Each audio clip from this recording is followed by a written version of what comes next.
ক্রীড়া উপদেষ্টা আসিফ মাহমুদ সজীব ভুঁইয়া বলেছেন, দেশের স্বার্থেই যোগ্য খেলোয়াড়দের বঞ্চিত করার কোনো সুযোগ নেই।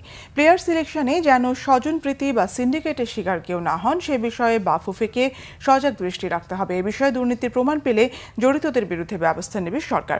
ফুটবলার হামজা চৌধুরীকে নিয়ে বাফুফের সভাপতি তাবিদ আওয়াল ক্রীড়া উপদেষ্টার সাথে দেখা করতে গেলে আসিফ মাহমুদ এই সতর্ক বার্তা দেন।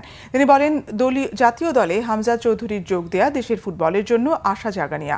হামজার মতো খেলোয়াড়ের উপস্থিতি প্রতিপক্ষের জন্য চাপের কারণ হবে। ক্রীড়া উপদেষ্টা ইতালি প্রবাসী ফুটবলার ফাহমিদুল ইসলামকে প্রাথমিক ক্যাম্প থেকে বাদ দেওয়ার বিষয়টি জানতে চাইলে বাফুফের সভাপতি ক্রীড়া উপদেষ্টাকে জানান, যোগ্যতা অনুযায়ী সবাই যার যার জায়গা করে নেবে। তিনি জানান, ফাহমিদুল প্রতিভাবান হলেও সে অনভিজ্ঞ এবং তার পজিশনে দলে অভিজ্ঞ ফুটবলার থাকায় তাকে ভারতের মতো গুরুত্বপূর্ণ ম্যাচে দলে রাখেননি কোচ। জুনে ঘরের মাঠে বাংলাদেশের ম্যাচ রয়েছে, সেখানে ফাহমিদুলের খেলার সুযোগ হতে পারে।